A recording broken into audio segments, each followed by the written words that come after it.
What's up guys? Kamusta? Ako nga pala ulit si Raven at i-share lang namin yung aming experience doon sa Busay noong nakaraan pang May 2021. At syempre alam niyo naman, nagkaayaan lang ang aming mga kaibigan. Nakapunta kami dun sa Busay. By the way, speaking of Busay, ang ibig sabihin waterfalls. Local term di sa amin at Busay din ang tawag sa Cebuano. Ay yes, bago tayo magsimula, subscribe na agad and click the notification bell. Let's go!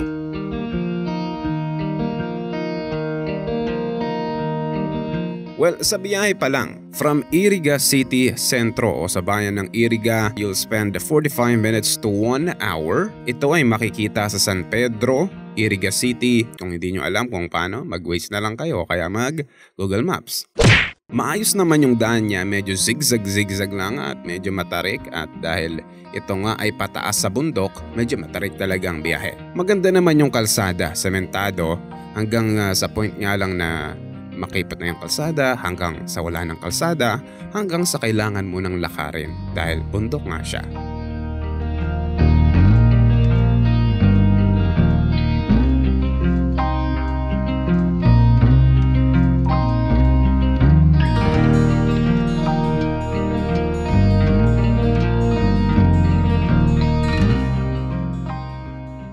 Medyo challenging lang yung journey dito dahil yung mga lalakarin,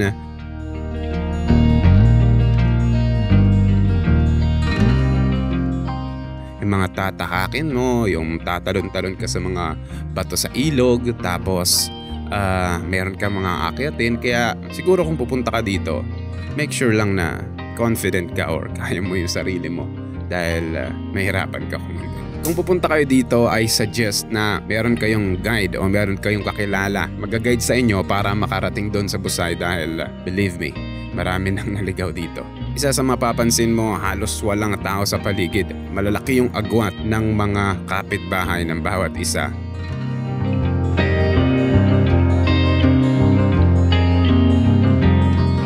At nang makarating kami, talaga naman, tagaktakang pawis.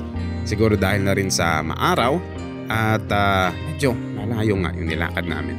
Unexpected, stunning, wonderful experience.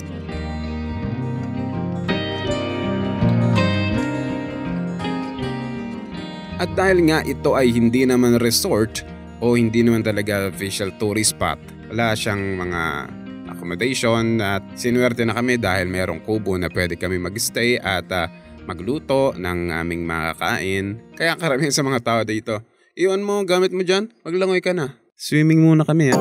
Well, kung pupunta ka dito, huwag ka nang mag-expect na may masasagap ka pang signal katulad sa maraming lugar dito sa Iriga. Tungkol naman sa tubig, kung malinaw ba, since ito nga ay running water at bumubukal galing sa Mount Iriga, medyo malinaw naman siya at nagkataon nga lang din na maraming tao nung pumunta kami. Kaya kung mapapansin nyo naman, halos siksikan na. Nung dumami yung tao, medyo lumabo na yung tubig. At isa sa mga exciting at thrilling part nga dito sa lugar na ito ay yung cliff jumping, which is tatalon ka doon sa falls ng almost 30 feet estimated, 50 feet up to 60 feet. Ganon kataas. Kung medyo takot kayo sa mga heights or meron kayong fear of heights, acrophobia, talagang medyo challenging talaga ito sa inyo. Maski ako first time ko rin na maka-experience ng ganito at may mga kasama nga kami na kahit anong pilit namin na, uy, tumalon ka na! Sayang yung buong araw, hindi ka makakatalon. Talagang ayaw mapilit. At yun ay walang iba kundi si Jack. At yun nga, ang tanong, tumalon ba ako? Tumalon ka ba? Tumalon ka ba? Oh, tumalon ako. Medyo nakakatakot siyang tingnan kung nandun ka sa view galing sa taas. Nakakalula pero kapag na-overcome mo na yung fear, may enjoy mo na. Nakailang beses na akong talon. Nagsimula ako dun sa may approximately 30 feet. Siguro naka 10 talon na ako dun. Tapos nung medyo nagsasawa na ako, nabi sa akin ni Brad King. Ano gusto mo? Talon tayo doon sa mataas. Medyo hindi pa ako handa eh. Handa ko muna sarili ko. Hindi, kaya mo yan. Gusto mo, mauna ako, susunod ka. Sige, sige. Tara. Talagang i-challenge ko talaga yung sarili ko na tatalon ako sa halos kasing taas ng niyog. Karamihan kasi sa mga tumatalon dito, mga bata, talagang tumatalon ng ganun katataas. Sila yung pasimuno sa mga talon-talon. Very challenging. Pero nung una kong pagtalon doon sa 50 feet,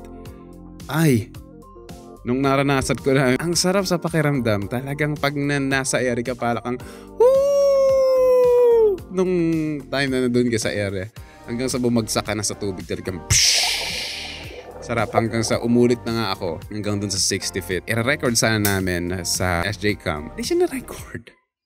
Diba? Merong ilang cons lang dito sa lugar na ito. Since no accommodations nga siya. Wala ring mga tindahan na malapit. Wala ding mabibili ng tubig kung maarte ka. You have to bring your own. At kung may bibilin ka, pupunta ka pa sa malayo para bumili sa tindahan. At yung pagtalon nga dito, hindi siya ganun ka-safe. Kasi hindi nga develop yung lugar. Yung mga bato nasa paligid, maaaring bumagsak. Minsan nga nung tumulan ako, merong bato na nahulog. Buti na lang hindi ako nahulugan ng bato. Awa ng Diyos. Yun nga lang kailangan mong isipin sa lugar na ito. Yung jumping safety. At yung pagpunta nga dito medyo challenging yung ruta. Mahirap hanapin. Kaya kailangan nyo ng travel guide. And I can say na it's definitely worth it. At isa ito sa mga experience na hindi ko malilimutan ngayong 2021. At I definitely recommend this place. And it is satisfying. At isa sa mga experience na maganda dito, yung pauwi na kami. Yung sakto yung sunset, yung hangin. Sarap, ang presko. Konti ng tao, payapa, tahimik. Walang mga busina, walang mga ingay ng syudad.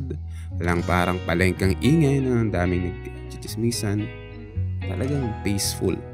Talagang hahanap-hanapin mo.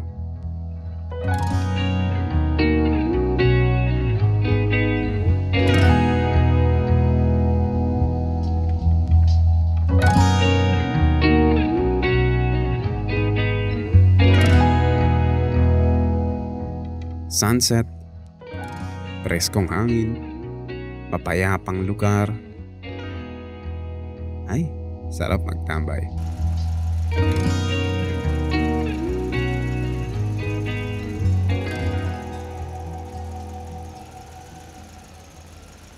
Shoutout pala sa mga sumusuporta sa mga videos ko. Maraming salamat. Pinoy Fight Scene, which is palaging sumusuporta, at subscribe kayo sa channel niya. Maganda yung content at ako din ang maririnig nyo doon.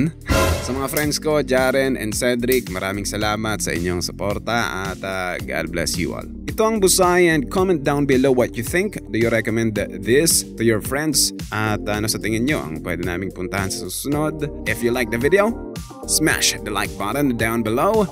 Click the subscribe button, don't forget, and click the notification bell beside it so you will be the first one to see my latest videos. And maraming salamat. Until then, hasta la vista, baby.